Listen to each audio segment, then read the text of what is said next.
El expansionismo alemán bajo Hitler. Voy a estar explicando este tema y el primer punto son las ideas de Hitler sobre la política exterior. Fueron desarrolladas en varios discursos y en sus libros, el Mein Kampf, que ya os hablé de él en el vídeo anterior, que si no lo habéis visto tenéis que ver para entender este, y en Zweites Batch, que lo escribió en 1928 pero nunca lo llegó a publicar. Entonces, las ideas de Hitler sobre la política exterior comienzan por el Großdeutschland, que es el pangermanismo, siguiendo las premisas del nacionalismo del siglo XIX. Hitler defendía la creación de una gran Alemania formada por Alemania, Austria, minorías alemanas de Checoslovaquia y Polonia. El racismo y el espacio vital. Hitler creía en una jerarquía racial. En la cúspide se situaban los alemanes de pura raza aria. Dado que también defendía políticas pronatalistas, creía que los alemanes necesitarían más espacio vital para sobrevivir, el Lebensraum, que también os comenté en el vídeo anterior. Ese espacio vital se situaba al este de Alemania y Hitler apoyaba la idea de ocupar todas estas tierras hasta los Urales, que son unos montes en Rusia, sometiendo en el proceso a los pueblos eslavos, rusos, ucranianos, polacos, que consideraban inferiores, que los llamaban Untermenschen. Para los nazis, la raza más inferior y peligrosa eran los judíos. Hitler propondrá la necesidad de su eliminación en todo el mundo. Y también, pues, otra de las ideas es el Tratado de Versalles. Hitler sostenía que el Tratado de Versalles debía anularse. De esta forma, Alemania podría volver a ser grande de nuevo, poseer un potente ejército y recuperar todos los territorios perdidos, así como todo el espacio vital que necesitase. Estas ideas suponían la existencia de una serie de países enemigos y otros aliados. Los enemigos serían Polonia y Checoslovaquia, que eran naciones creadas a raíz del Tratado de Versalles y que ocupaban territorios que Hitler consideraba eran alemanes. Francia, que pues tenían que vengar la derrota de la Primera Guerra Mundial y pues recuperar Alsacia y Lorena. Y Rusia, que pues ¿por qué? Por el anticomunismo nazi, porque ocupaban el espacio vital, Lebensraum, que necesitaba Alemania. Por otro lado, los aliados son Italia, que tienen unas afinidades ideológicas. No olvidemos que en Italia también hay un dictador que es Mussolini, que de hecho Hitler sigue mucho a Mussolini, digamos que es como su ejemplo a seguir. Gran Bretaña, por una afinidad racial y admiración de Hitler hacia el imperio que los británicos habían creado. Y es que Hitler pensaba que los británicos también eran arios. Estados Unidos, como pongo aquí al final, no aportó nada porque estaban en modo aislacionista en esta época. Y luego con el punto 2, que es la política de apaciguamiento.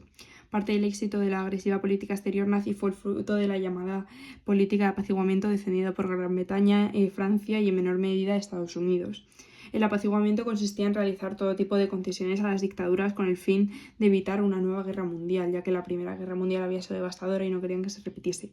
El apaciguamiento a la larga fue un fracaso, colocó a los británicos y franceses en una posición deshonrosa al incumplir todos sus pactos con el resto de los países de Europa.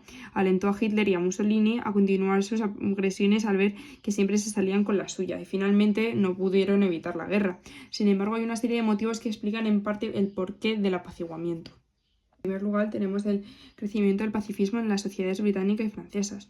No se habían recuperado de las heridas de la Primera Guerra Mundial y pocos estaban dispuestos a volver a luchar en una guerra de estas proporciones, máxime con el desarrollo de las fuerzas aéreas que parecían capaces de destruir ciudades enteras. Al ser democracias, los políticos estaban muy atentos a las reclamaciones de sus ciudadanos y pues por eso les hicieron caso. El segundo punto es la sensación en Gran Bretaña y Estados Unidos de que el Tratado de Versalles había sido demasiado duro con Alemania. Hasta cierto punto había algo de justicia en sus reclamaciones. Eso es lo que pensaban británicos y estadounidenses. El tercer punto es que la crisis del 29 hundió la economía internacional y generó millones de desempleados. Británicos, franceses y estadounidenses se centraron exclusivamente en sus problemas internos. Los gastos en defensa se volvieron muy impopulares. El cuarto punto es la problemática global. Gran Bretaña debía hacer frente al descontento de sus colonias africanas y asiáticas, como en India sobre todo, y la amenaza del expansionismo japonés. Ante la crisis, que también el siguiente vídeo va a ser sobre Japón, el expansionismo japonés y todo. Ante la crisis económica, Gran Bretaña se declaró incapaz de hacer frente a todos sus compromisos globales. Dio prioridad a la defensa del país ante un ataque aéreo, mantenimiento de una potente flota de guerra como era siempre la británica y la defensa del imperio. No le dio tanta prioridad a sus alianzas internacionales ni a la defensa de Europa. El ministro británico Neville Chamberlain, que yo me lo aprendí por Emma Chamberlain, odiaba la guerra y estaba dispuesto a hacer cualquier cosa por evitarla. Además, sentía una gran simpatía por Alemania. Temía a la Unión Soviética y pensaba que el Tratado de Versalles había sido injusto. También había, el sexto punto es una enorme polarización en Francia entre izquierdas y derechas, especialmente a partir de la crisis del 29. El sistema parlamentario francés se basaba en el multipartidismo. Los gobiernos de coalición solían ser cortos y poco eficaces. Mermó la capacidad de decisión francesa, que solía ir a remolque con la británica. Los gobiernos de derechas, como Daladier, presidente francés, que estaba cuando estalló la guerra, partidarios del rearme y de plantar cara a Alemania. Los de izquierda solían centrarse más en los problemas económicos y el pacifismo. Además, el ejército francés optó por una estrategia ultradefensiva, la línea Maginot, lo que le convirtió en una amenaza muy poco creíble. Punto 7, que es la ineficacia de la Sociedad de Naciones, que carecía de cualquier poder ejecutivo y nunca estuvo presente Estados Unidos en ella, lo cual llamaba la atención, y la Unión Soviética no apareció hasta 1934. Italia, Alemania y Japón siempre gozarán de una gran capacidad de actuación, sin embargo. El octavo punto es el aislacionismo estadounidense, a consecuencia de su excepción tras la Primera Guerra Mundial y acentuado por la crisis de 1929. Y pasamos ya al tercer punto, que es la expansión alemana de 1933 a 1938. En estos primeros años la posición de Hitler aún era un tanto débil, por ello actuaba con cautela. Esto seguramente que os sonará muchísimo a Mussolini, porque es que fue igual. Públicamente defendía la paz, pero sus objetivos eran claros: retirar a Alemania de los organismos internacionales de seguridad colectiva y aislar a Francia e intentar buscar la alianza con Gran Bretaña e Italia. El Tratado de Versalles defendía la necesidad de un desarme internacional. Las principales potencias mundiales se reunieron en Ginebra en 1932 para intentar aplicar esta política. Sin embargo, franceses e ingleses sostenían posiciones contradictorias. Gran Bretaña estaba dispuesta a aceptar un crecimiento del ejército alemán y Francia se negaba a reducir su ejército ante la amenaza que significaba el ascenso del nazismo. La postura alemana era lograr una paridad armamentística con los franceses, a lo que estos se oponían rotundamente. La imposibilidad de llegar a algún acuerdo se cerró con la decisión de Hitler de retirarse de la Conferencia de Desarme y posteriormente de la Sociedad de Naciones. Ambas decisiones fueron votadas en un plebiscito en Alemania y recibieron el 90% de los votos. Por tanto, la posición interna de Hitler quedó reforzada y su retirada de estos organismos le permitió actuar sin tener que dar explicaciones a nadie. En enero de 1934, Alemania y Polonia firmaron un pacto de no agresión por 10 años. Los polacos creían que ante la debilidad anglo-francesa era necesario llegar a un acuerdo con Hitler. Este conseguía de esta forma pacificar su frontera oriental y por tanto centrarse totalmente en las fronteras occidentales. Además, el ejército alemán todavía era muy pequeño y no era un opositor serio para los polacos, aunque estos no lo sabían. El pacto no fue muy popular en Alemania, pero fue muy útil para Hitler. Le permitió destruir las alianzas francesas en el este, con los checoslovacos empezando a ver a los polacos como potenciales enemigos, y le ayudó a labrarse una imagen de líder internacional pacifista. Esto era totalmente falso y Hitler comentó varias veces en privado que no tenía pensado cumplir con su palabra ante los polacos. ¿Qué fue lo que ocurrió? Que no la cumplió. En junio de 1934 tuvo el primer encuentro entre Hitler y Mussolini, que se cerró con un rotundo fracaso. Aunque Hitler intentó adular a Mussolini presentándose como un admirador suyo, al italiano Hitler no le causó gran impresión. Además, ambos chocaron respecto al tema de Austria. Para Hitler, la unión entre alemanes y austriacos era una idea innegociable. Mussolini prefería que Austria siguiese como un estado tapón entre ambos, a la vez que se sentía preocupado por el pangermanismo nazi, ya que existía una pequeña comunidad alemana en la zona del Bolzano. Fueron incapaces de ponerse de acuerdo respecto a esto. Hitler siguió apoyando al partido nazi austriaco y a su líder Alfred Eduard, que había iniciado una activa campaña terrorista para debilitar el gobierno austriaco y favorecer la unión entre ambos países. El momento culminante de esta oleada de violencia fue el asesinato de Engelbert Dollfuss, canciller austriaco, preludio a un golpe de estado nazi que fracasó. Ante el agravamiento de la crisis, Mussolini decidió alinearse con los británicos y franceses y desplegó 100.000 soldados en la frontera austríaca, amenazando con la invasión si los nazis se hacían con el poder. Hitler tuvo que retirarse en julio de 1934 y Kurt von Schuschnigg, un político conservador, fue nombrado canciller de Austria y logró estabilizar al país y erradicar el terrorismo nazi. A Hitler no le quedó más remedio que esperar a una mejor oportunidad, ya que seguía buscando la alianza con Italia, como una forma de reforzar su posición frente a británicos y franceses. Vamos a hablar cómo era Hitler buscando una victoria. El Sarre era una pequeña región alemana rica en carbón que había quedado ocupada por los franceses en 1919. Siguiendo los dictámenes del Tratado de Versalles, en enero de 1935 se realizó un plebiscito entre sus habitantes para que eligiesen entre volver a Alemania o convertirse en parte de Francia. El resultado fue un 91% de votos favorables a volver a formar parte de Alemania. La votación fue completamente justa y el resultado era el esperado, dado que la gente del Sarre era claramente germánica. Sin embargo, este hecho fue utilizado por Hitler, que lo presentó como un triunfo claro de sus ideas pangermánicas y el principio del fin del Tratado de Versalles. Esto nos recuerda un poco al vídeo que hice anteriormente sobre Mussolini, que presentaba las mínimas cosas como grandes triunfos. El rearme del ejército alemán se convirtió en otra de las prioridades de Hitler. Ya bajo la República de Weimar se había incumplido de forma secreta el desarme que obligaba a Versalles, pero con Hitler este proceso llegó a su máximo, y además de forma pública. En 1935 se reintrodujo el servicio militar obligatorio, y el ejército pasó de 100.000 soldados a 1.000.000. Además, bajo la dirección de Hermann Göring, este empezó a construir una potente fuerza aérea de 2.500 aviones. Hitler justificó sus actos afirmando que el rearme era necesario para defenderse de un posible ataque soviético, a la vez que argumentaba que franceses y británicos nunca habían cumplido sus promesas de reducir sus ejércitos. La respuesta británica fue firmar un tratado naval con Alemania en 1935, en el que se permitía a este país desarrollar una flota que supusiese el 35% de la británica y que contase con el mismo número de submarinos. La intención inglesa era evitar una carrera de armamento naval como la de la época previa a la Primera Guerra Mundial, algo a lo que Gran Bretaña, arruinada por la crisis del 29 y teniendo que encarar la amenaza japonesa, no hubiese podido hacer frente. El acuerdo molestó profundamente a Francia e Italia, que decidieron potenciar sus propias flotas y liquidó las limitaciones militares del Tratado de Versalles, permitiendo a los alemanes triplicar el tamaño de su flota.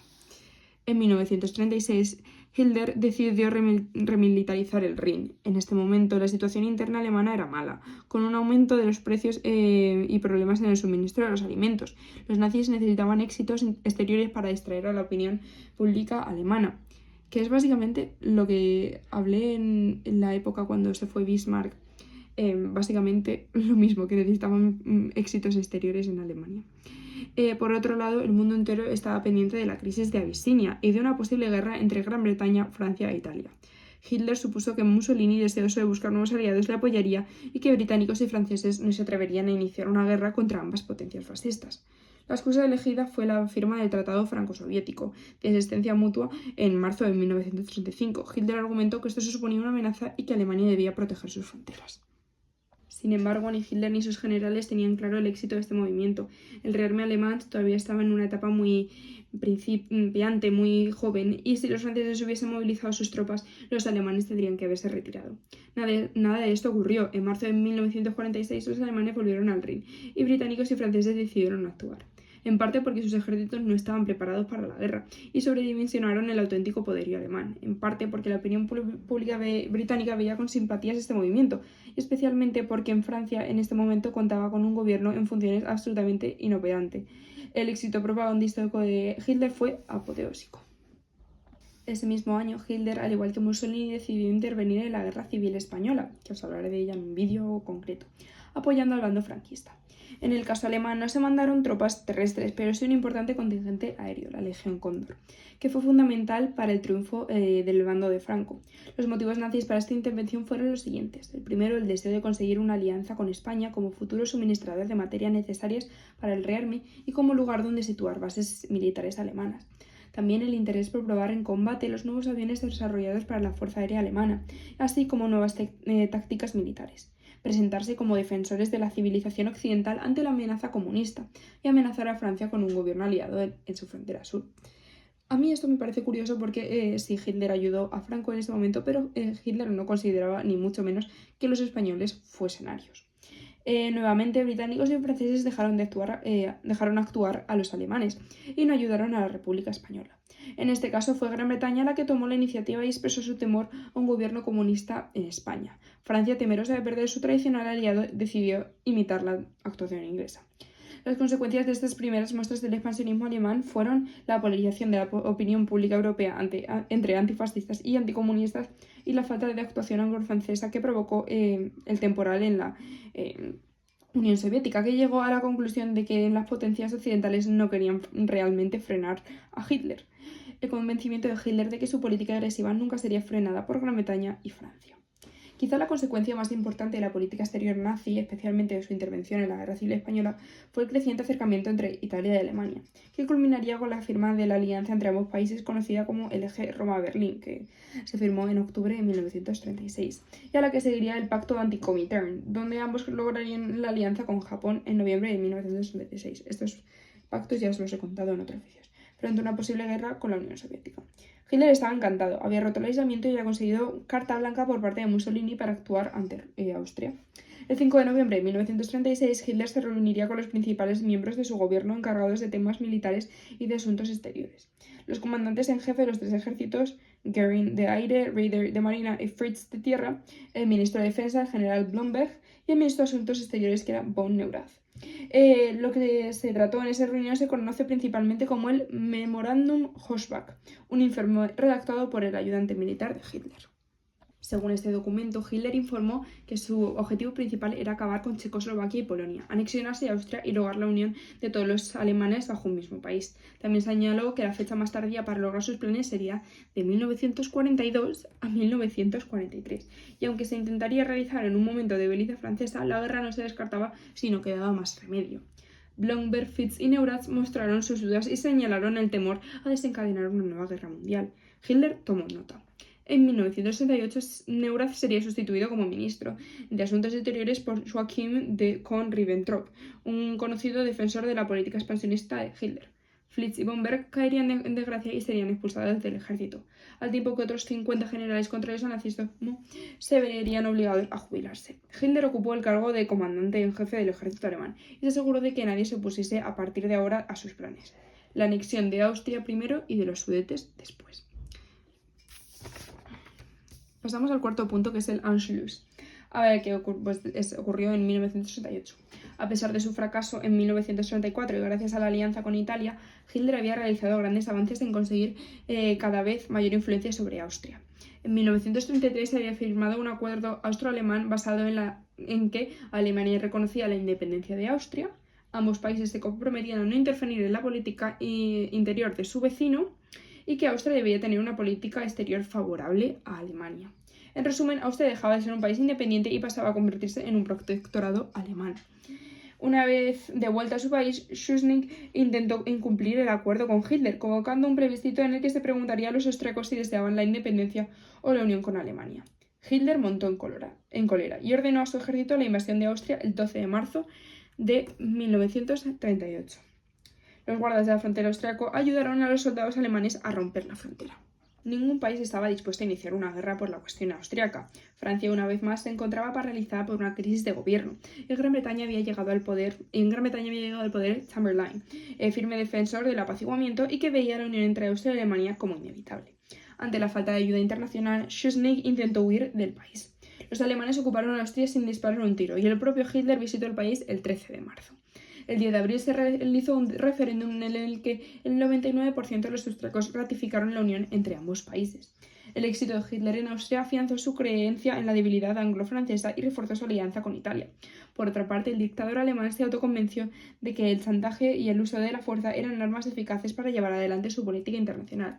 Además, la anexión de Austria le colocó en una posición estratégica inmejorable de cara a una expansión por Europa Central, con Checoslovaquia, Hungría y Yugoslavia en su punto de mira. Vamos al punto 5, que es la crisis de los Sudetes. Después de Austria, el siguiente objetivo de Hitler era Checoslovaquia, ya que consideraba a los checoslovacos Untermenschen por su condición de eslavos. Veía al país como una nación formada por traidores debido a su secesión del Imperio Austrohúngaro en los últimos momentos de la Primera Guerra Mundial. Checoslovaquia era un ejemplo de que un Estado multiétnico y democrático, lo que Hitler más odiaba, era posible. En este país vivían juntos en armonía checos, eslovacos, polacos, ucranianos, húngaros y alemanes, situados en la región fronteriza de los Sudetes. Checoslovaquia además era un miembro entusiasta de la Sociedad de Naciones y un firme aliado de Francia y de la Unión Soviética. La región de los Sudetes contaba con una minoría alemana de unos 3,5 millones de personas originarias del antiguo Imperio Austrohúngaro. Los Sudetes eran una región rica en materias primas y muy industrializada, uno de los territorios más prósperos de Checoslovaquia. De ahí que el gobierno checo hubiese construido en la zona potentes fortificaciones para prevenir un ataque alemán y hubiese desarrollado un poderoso ejército. Los alemanes de los Sudetes, aunque nunca estuvieron muy contentos en la nueva Checoslovaquia, no empezaron a protestar de forma violenta hasta el inicio de la crisis del 29. El paro fue muy alto en esta zona y el ascenso del nazismo. En 1935, Konrad Heinlein fundó el Partido de los Alemanes de los Sudetes, de clara afiliación nazi, y empezó a exigir al gobierno checo la autodeterminación. Hitler apoyó a Heinlein y le aconsejó reforzar su campaña política con el uso de la violencia. La situación en los Sudetes empeoró y en 1938 Heinlein presentó el programa de Karlsbad, donde exigía el autogobierno de los Sudetes. Sin embargo, Hitler se mostraba dubitativo sobre cómo actuar. Los checos contaban con el apoyo de los franceses y los rusos y con un ejército importante, y muchos generales alemanes creían que una victoria militar en una futura guerra era imposible. En mayo de 1938 los checos supusieron erróneamente que Hitler estaba preparando la invasión de su país. Los alemanes estaban haciendo maniobras y se pensaron que iban a invadirles. Para evitarlo, movilizaron su ejército y lograron que Gran Bretaña y Francia avisasen a Alemania de que esta vez apoyarían a su aliado. La crisis de 1938 fue vista por Hitler como una humillación, y ese mismo mes informó a su ejército que su intención era aplastar a los checos sin piedad y a cualquier precio. El plan de la invasión recibió el nombre de la Operación Verde. A petición de Hitler, los nazis de los Sudetes iniciaron una campaña terrorista durante el verano que provocó una escalada de la tensión. Para intentar apagar este fuego, Edvard Benes, el presidente checo, decidió ceder y otorgar el autogobierno a la minoría alemana el 5 de septiembre de 1938. Esto no le interesaba a Hitler, que ansiaba aplastar militarmente a los checos, de ahí que diese instrucciones a Heinlein para que rechazase la oferta de Benes. Al mismo tiempo, la máquina de propaganda nazi se puso en marcha y empezó a crearse una campaña anticheca a nivel internacional. Fue en este momento cuando el primer ministro de Gran Bretaña, Neville Chamberlain, decidió intervenir. Sentía gran simpatía por los alemanes de los Sudetes y veía a Checoslovaquia como un país demasiado artificial, aunque su principal objetivo era evitar una guerra mundial a cualquier precio.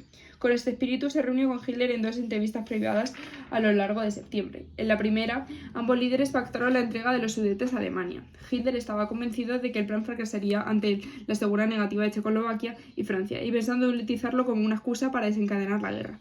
Sin embargo, sorprendentemente, Chamberlain consiguió que los checos y franceses aceptasen lo pactado, los primeros a la fuerza y los segundos aliviados porque suponía que Alemania era demasiado fuerte y difícil de derrotar. El segundo encuentro fue un fracaso. Hitler se enfureció al ver que la guerra se alejaba y exigió que las regiones con minorías polaca y húngara también se separasen de Checoslovaquia. Los checos se negaron a aceptar esta idea y se prepararon para la guerra. Francia y la Unión Soviética avisaron de su intención de apoyar a Checoslovaquia. Mussolini presentó un plan de paz, que realmente había redactado Hitler, pero lo presentó Mussolini, que fue aprobado por las 4 potencias. Decía: los alemanes ocuparían los Sudetes el 1 de octubre y una comisión internacional fijaría las nuevas fronteras el 10. Se realizaría un trasvase de la población checa y alemana entre ambos territorios y se realizaría un plebiscito en aquellas zonas de disputa. Polonia recibiría la región de Teschen y Hungría se anexionaría el sur de Eslovaquia. Por último, las 4 potencias garantizarían la independencia del resto de Checoslovaquia. Ni el presidente checo Benes ni el líder soviético Stalin fueron invitados a Múnich. Británicos y franceses informaron a Benes de que si este decidía luchar contra Alemania, ambos países no le apoyarían. Benes finalmente aceptó lo firmado en Múnich. Inmediatamente Hitler empezó a incumplir lo acordado. No se realizó ningún trasvase de la población alemana y checa. Los plebiscitos de la zona en disputa nunca se realizaron y todas de ellas pasaron a manos alemanas, y Hitler dio la orden de iniciar una campaña para aplastar lo que quedaba de Checoslovaquia. Stalin se decepcionó con Inglaterra y Chamberlain había llegado a Londres con el pacto de Múnich firmado por Hitler y dijo: traigo la paz para nuestros días, lo cual luego terminó siendo todo lo contrario. Continuamos en el punto 6, que es la liquidación de Checoslovaquia. Los checos perdieron el 70% de su industria, un tercio de su población y toda la zona fortificada de sus fronteras. Además, surgieron nuevas tensiones con las minorías eslovaca y ucraniana que empezaron a exigir y consiguieron su propio autogobierno. Los enfrentamientos entre checos y eslovacos se agravaron cuando hace su aparición el Partido del Pueblo Eslovaco, de inspiración fascista y liderado por el sacerdote Josef Tiso. Los eslovacos empiezan a exigir su independencia y el nuevo gobierno checo, dirigido por Emil Hácha, despliega el ejército en esta región. Hitler decide apoyar públicamente a Tiso y amenaza con intervenir. Eslovaquia declara la independencia y solicita la protección alemana. Para evitar la guerra, Hácha comete el error de viajar a Alemania para entrevistarse con Hitler. Este utiliza una táctica similar a la que usa con el austriaco Schuschnigg y mediante amenazas obligó a Hácha a firmar la redención de los checos. El 15 de marzo de 1939, las tropas alemanas invaden lo que queda de Checoslovaquia, Bohemia y Moravia y se convierten en un protectorado alemán. Eslovaquia logra su independencia bajo el control alemán y Rutenia, la región poblada por ucranianos, pasa a manos de Hungría. Chamberlain y Gran Bretaña son conscientes de que Hitler les ha engañado y de que el pacto de Múnich se había convertido en un papel mojado. A partir de este momento deciden no volver a dar más concesiones a los nazis. Pasamos al punto 7, que es la expansión de Alemania en Polonia. El siguiente objetivo del nazi era Polonia. Este país había renacido a raíz del Tratado de Versalles y era indudablemente uno de los mayores agravios que habían sufrido los alemanes.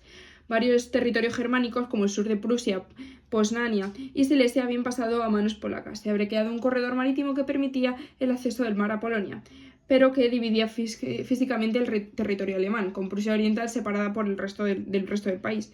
Por último, la ciudad de Danzig, parte del corredor polaco, había quedado bajo el control de la Sociedad de Naciones. Solo una semana después de la ocupación de Checoslovaquia, el gobierno nazi exigió a Polonia la vuelta de Danzig al control alemán y el permiso para construir una línea ferrocarril que uniese Prusia Oriental con el resto de Alemania y que cruzase a través del corredor.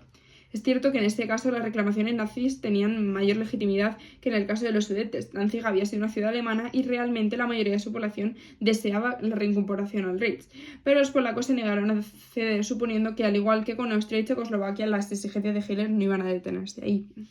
Ante la oposición polaca, Hitler decidió presionar a Lituania, otro de los nuevos estados surgidos tras Versalles. En este caso, los nazis reclamaban la ciudad de Memel, entregada en París a los lituanos, pero con la mayoría de población alemana. Lituania cedió fácilmente a las amenazas nazis y Memel pasó a manos de Hitler. Ante estos acontecimientos, el 30 de marzo de 1939, Gran Bretaña ofreció una alianza militar a Polonia que ésta aceptó. Hitler se enfureció, rompió el tratado de no agresión que había firmado con Polonia en 1934 y ordenó preparar la Operación Blanco, un plan de invasión de Polonia que también tuviese en cuenta la guerra con Gran Bretaña y Francia. Punto 8, que es el Pacto de Acero de 1939. Por estas mismas fechas, Italia se había iniciado la invasión de Albania, y aunque Mussolini había tomado esta decisión sin contar con Hitler, la sensación internacional era la de una acción coordinada entre ambas potencias fascistas. Francia y Gran Bretaña firmaron acuerdos militares con Turquía, Grecia y Rumanía, garantizando su apoyo en caso de un ataque italiano. Mussolini, preocupado ante la amenaza anglo-francesa, decidió firmar con Hitler el llamado Pacto de Acero en mayo de 1939. Una alianza militar entre ambos países. Sin embargo, en secreto, el dictador italiano informa a Hitler de que su país, debilitado por la invasión de Abisinia y la guerra civil española, no podía verse envuelto en una guerra hasta dentro de 3 o 4 años. Esto no frenó a Hitler, que ya había decidido atacar a Polonia en cuanto tuviese una oportunidad. El penúltimo punto, que es el cambio de alianzas, el pacto nazi-soviético. Desde el inicio, el expansionismo nazi, uno de los países más preocupados por esta situación, era la Unión Soviética de Stalin. El anticomunismo de Hitler y la idea de Lebensraum preocupaban mucho a los rusos. Estos decidieron buscar una alianza con Gran Bretaña y Francia, al igual que en la época previa a la Primera Guerra Mundial, entrando a formar parte de la Sociedad de Naciones en 1964 y firmando un tratado defensivo con Francia en 1935. Sin embargo, esta alianza apenas tuvo mucho futuro. Gran Bretaña era reacia a cualquier acuerdo con el comunismo, y tras el Pacto de Múnich, el tratado ruso-francés no se renovó. Fue precisamente la actuación anglo-francesa en Múnich lo que provocó en Stalin una profunda desconfianza hacia ambos países, que parecían dispuestos a ceder ante cualquier presión alemana. De esta forma, y después de largas negociaciones entre ministros de Asuntos Exteriores nazis, Ribbentrop, y soviético, Molotov, ambos países firmaron un pacto de no agresión el 24 de agosto de 1939. El acuerdo sorprendió a todo el mundo y fue uno de los tratados más cínicos e hipócritas de la historia moderna. Ambos países no tenían ninguna intención de cumplirlo y los dos sabían que más tarde o más temprano se enfrentarían a una guerra. Pero por ese momento ambas potencias, las alianzas, les estaban beneficiando. El pacto además contaba con una parte pública y otra secreta. En la pública, los dos países se comprometían a permanecer neutrales en caso de que uno de ellos se viese envuelto en una guerra. En la secreta, Hitler y Stalin procedían a dividir Europa Oriental en esferas de influencia. Esto significaba que ambos países tenían pensado repartirse Polonia una vez que ésta fuese derrotada. Además, Alemania se comprometía a permitir que los soviéticos se hiciesen con el control de Finlandia, Estonia, Letonia, Lituania y Besarabia, una región de Rumanía. Todos ellos territorios rusos antes de la Primera Guerra Mundial. El acuerdo era muy positivo para Hitler, que alejaba a la Unión Soviética de Francia y Gran Bretaña. Evitaba, por tanto, una guerra en dos frentes, como la que habían tenido en Alemania en 1914, y le permitía actuar con una impunidad en Polonia. Además, le daba acceso a las materias primas rusas. Para Stalin, el pacto también tenía múltiples ventajas. Mantenía a la Unión Soviética lejos de la guerra en un momento en el que su ejército estaba muy debilitado ante las purgas de Stalin y que se enfrentaba a la amenaza japonesa en Asia. Existía además la posibilidad de que alemanes, británicos y franceses se destrozasen mutuamente en una futura guerra, lo que permitiría a la Unión Soviética emerger como una gran potencia sin tener que hacer ningún sacrificio. Además, los rusos conseguían sin mucho esfuerzo enormes ganancias territoriales y, por último, el comercio con Alemania beneficiaba a los rusos, que recibían todo tipo de maquinaria a cambio de sus materias primas. Y el último punto es el estallido de la guerra. A pesar del compromiso de británicos y franceses con Polonia, Hitler estaba convencido de que estos nunca declararían la guerra a Alemania y que finalmente actuarían como en Checoslovaquia y se retirarían sin luchar. No veía posible que ambos países estuviesen dispuestos a competir por una Polonia dictatorial y antisemita y sin ayuda de la Unión Soviética.